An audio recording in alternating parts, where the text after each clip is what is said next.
Welcome back to the Atlanta Speed Tour as we look high above the brand new pit complex, which is absolutely resplendent. I'm in the middle of that building. Well, actually, I'm on the side of that building on floor 2. Great hospitality and commentary booths as we get ready for a really exciting race, the International GT race, a group of Ferraris and Porsches, mainly Porsches, but a really, really competitive field. This always throws up some of the best racing of the weekend. I'm Jonathan Green. You join us for the Speed Tour, which is SVRA, Trans Am, and new for this year we have the FR, the Formula Regional Championship, and the F4 Americas Championship. Well, it's all getting busy down on the pre-grid, and my man Ben Sissel, I'm guessing, will be amongst it as we get ready for our international GTs.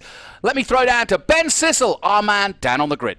Ladies and gentlemen, so excited as we see our pole sitter Andy Pilgrim pull off the grid with International GT at the Atlanta Speed Tour. We have a record number of cars here this weekend with 41. We've never had 41 cars in an international GT race. As they roll out, we see Tom Pank coming out right here. David Tuati and Tony will move up a little bit, get out of their way. We have Mission Foods owner Juan Gonzalez out here. It is going to be a lot of fun. If you know anything about International GT, you know that this is one of the best race series in the country. Now we're going to roll out this side as Danny Lowry comes out. The grid is a little bit confusing, Tony, because we've got so many cars. So they're coming out here and look at these beautiful GT3 Cup cars. Unbelievable stuff. Robert Weisen coming through right here. Yeah, that's going to be a good shot.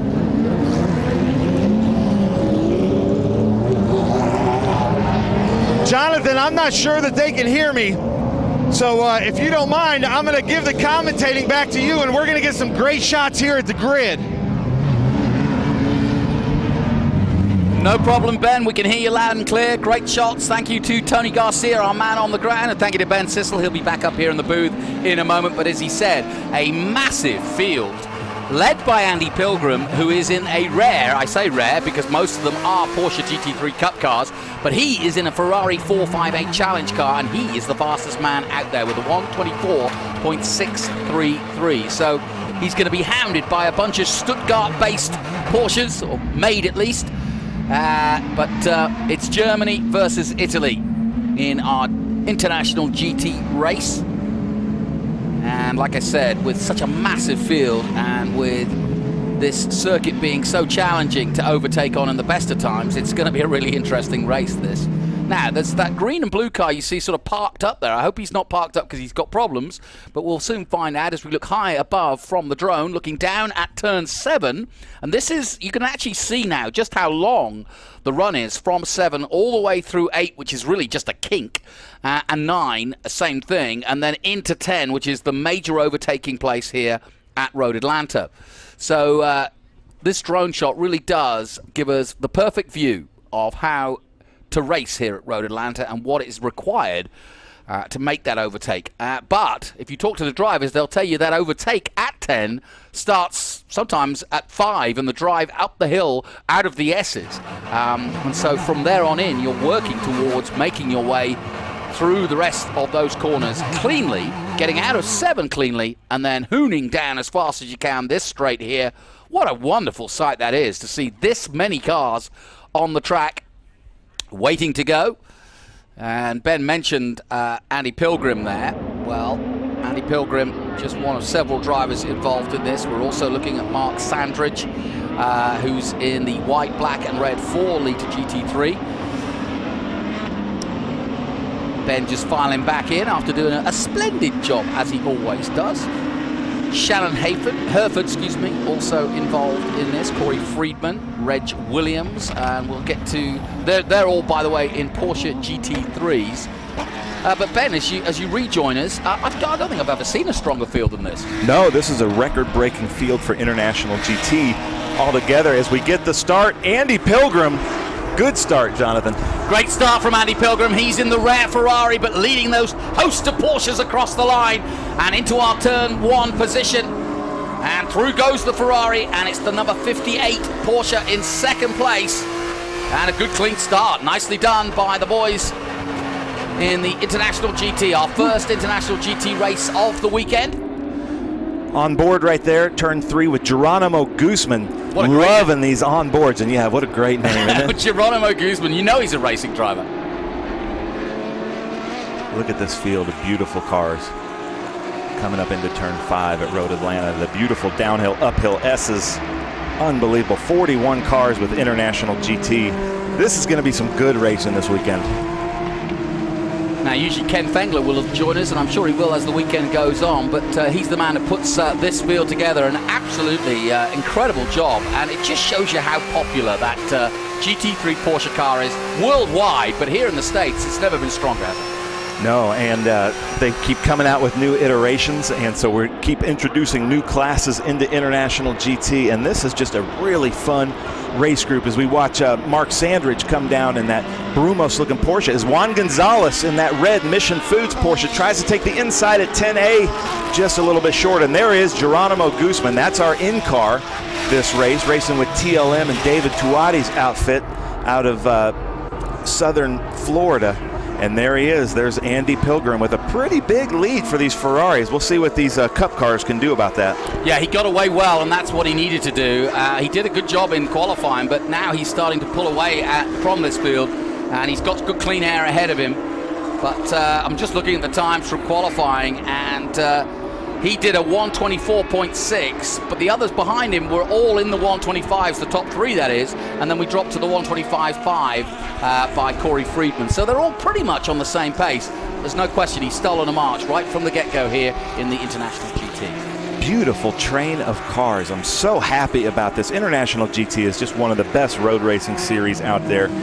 Ken Fengler and Bill Riddell have done a great job of kind of shepherding this through the last 8 years, and now look at us, 41 cars running strong at Michelin Raceway Road Atlanta. What a sight. I'll tell you what, Andy Pilgrim's first lap at 127.9 really stole a march on the rest of the field. He's now 1.7 seconds up the road already. Nobody else anywhere near him. The nearest man, I think, the 129 of Corey Friedman in third place. So that first lap really taking it to the competition. We go back to that next battle now for the 58 of second place, Mark Sandridge, and Corey Friedman in third.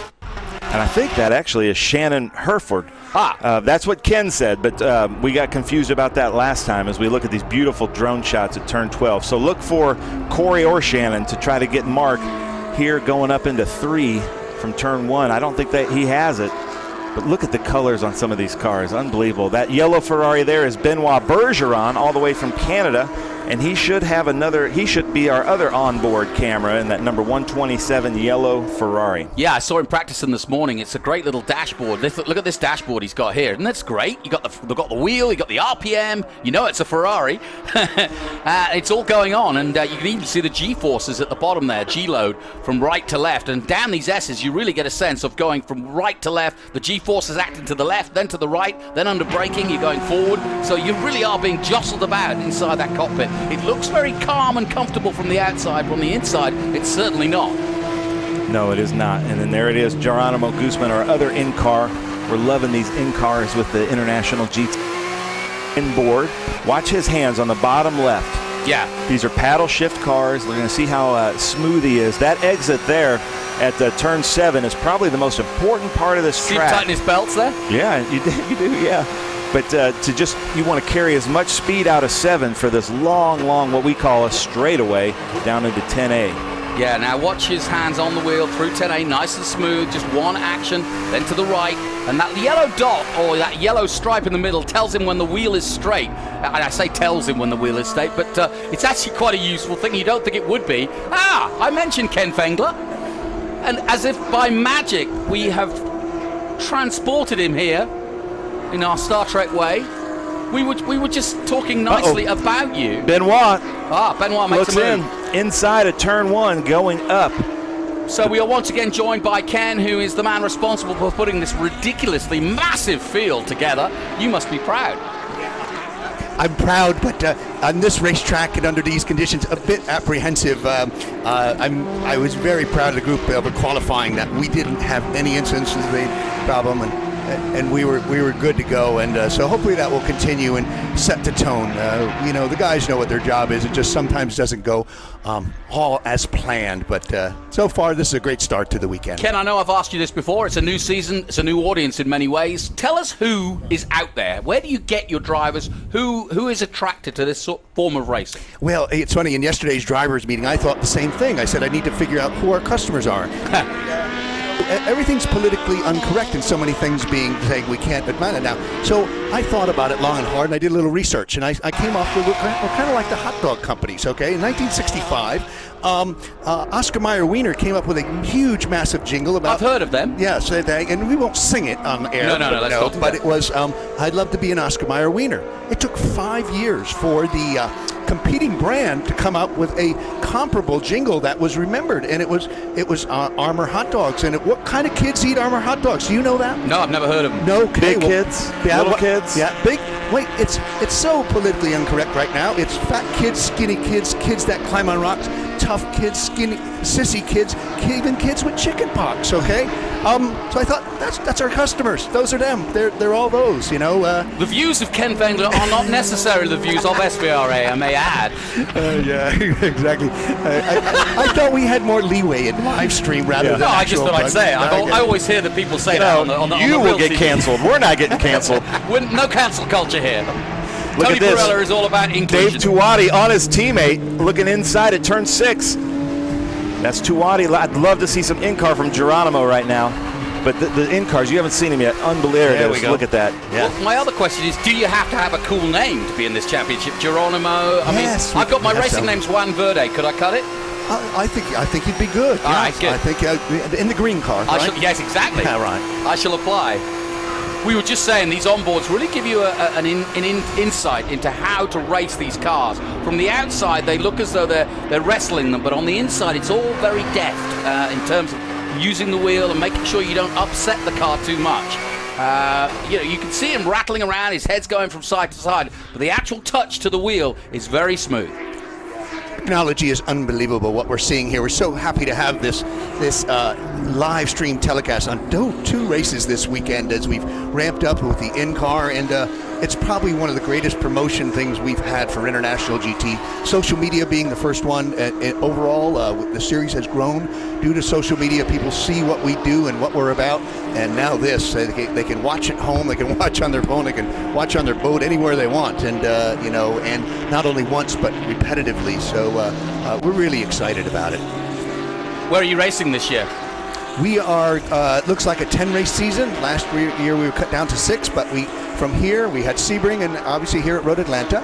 But we will go to Road America and Lime Rock in May. We'll go to Mid-Ohio the end of June. Ooh, look at this. And then we head to Watkins Glen and VIR in September.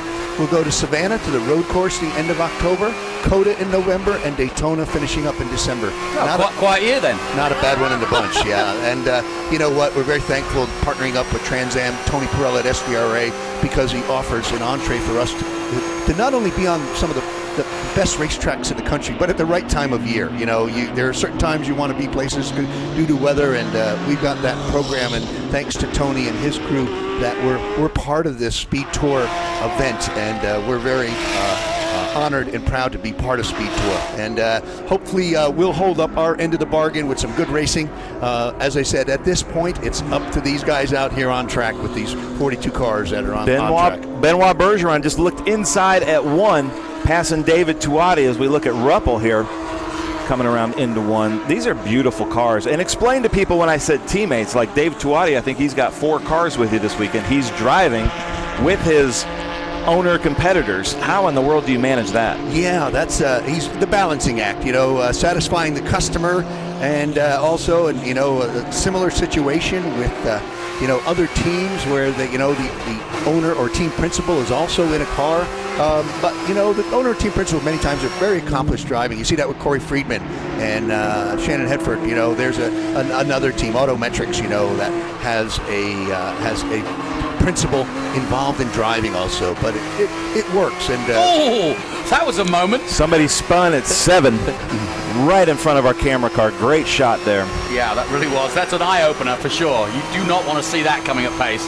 but he did, and he spun round at 7. But that's not an unusual mistake at 7. You either go wide, trying to push too hard, or you go too hot on the asphalt and spin it. Bill Erin into the pits. Probably if that was our spinning car, it's to clean his shorts out. It's probably what's going on. Yeah, I would have said Possibly. so. Yeah. You find out adrenaline really is brown. So this is what we were talking about here. That's Geronimo Guzman that we were in car right there, that bright colored Porsche. That's Dave Tuati. That is the owner team principal with his customer right behind him.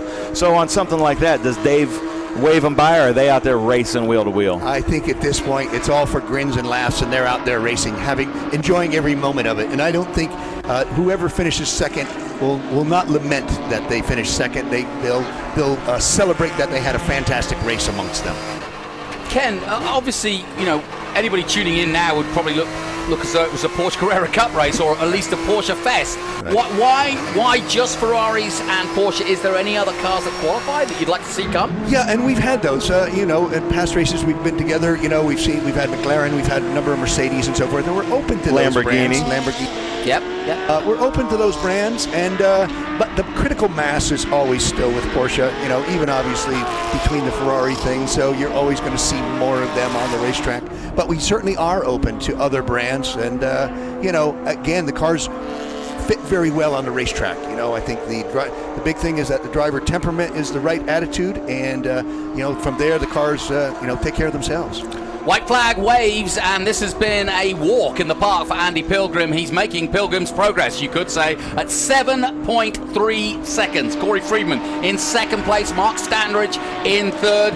Surprise to you or not, Andy Pilgrim doing what he's doing? Well, no, not totally, but you know, you say a walk in the park, but you know, easy for me to say. It is, yes. From up here in the booth, it looks just marvelous. But no, and Andy's a great competitor, and the team that comes here and the ownership. And I just talked to them, and they said, well, we'll probably do about 5 races this year, which will be fantastic. And Andy's not only a great driver, but a great gentleman. And I think the drivers really appreciate having the likes of an Andy Pilgrim out there and competing at this level, and also competing on, let's say, under their rules and guys. You know, an absolute gentleman. There he is. And he'll take a win graciously, as he does a second place. You know, and as I said, it's a good weekend and a good mix of cars, and we're very happy to have Andy Pilgrim here. Well, the red Ferrari, the 458, has taken on the Porsche GT3s and come through after a brilliant start, takes the checkered flag and wins the first international GT race of the weekend in style by, over 7 seconds to Corey Friedman in second place, Mark Standridge in third, and Shannon Herford in fourth position. Well, Andy certainly held up the prancing horse flag there, but it was Ferrari that was first overall, and congratulations to him, and good run by all the drivers. It was a good run. We ran not one lap of yellow, which is always our goal. That's good. Yeah, all good. And you know, I don't want to jinx us, but we'd love to see that throughout the weekend. Do you have a max out field? Because you're just getting bigger and bigger. We're gonna have to give you 2 tracks or more races. Yeah, I think group racing. Be careful what you wish for. I know. This is what we got going on here. There are a few clouds forming in the background here. If you're with us for the day, we've got some great action for you, especially from SVRA and Trans Am still to come. Trans Am will be qualifying today. My thanks to Ken Fendler coming up here again for the International GTs. But of course, coming up also, we've got our first look at the F4 Americas Championship. I'll be joined once again by John Phippen for that. Really excited by that. But this International GT race has gone off without a problem, but somebody goes into the gravel. No, a really good race to set the adrenaline going again. And Ken, pretty much what we expected from that. Let's just say it was what we hoped for. Yes. Yeah, okay, and so we're very thankful. We'd like to thank our marketing partners, Pirelli and Mission Foods, for their longtime support of the series. They've helped us grow and have been with us since the beginning, and I'd like to shout out to them and thanks them. I like the chips. Yeah, all I need is the salsa. All right, I've got the chips. We'll keep you in chips and salsa, and we'll keep you going. And I'd like to thank them, Sunoco Race Fuels, Speedcom Communications, all the support groups that help us to support our customers and the series. We're very thankful thankful to have them. Well, as we look down the famous S's, let's take a look at the feature race 1 results. Andy Pilgrim from pole position in that Ferrari 458 Challenge wins in style by over 7.9 seconds, almost 8 seconds, over Corey Friedman, Stanridge and Varde, Herford and Friedman, Reg Williams in 5th place, Gonzalez and Leitzinger in 6th place, Benoit Bergeron, who we got a lot of action from in the 127, ahead of Guzman, Dave Twatty in 9th position, Rappel Zitza, in 10th position in the Porsche GT3 Cup car. So great action from the International GTs. My thanks to Ken and to Ben. Ben's headed off to get down amongst it again, down on the grid. But let's take a look at the action from the International GTs.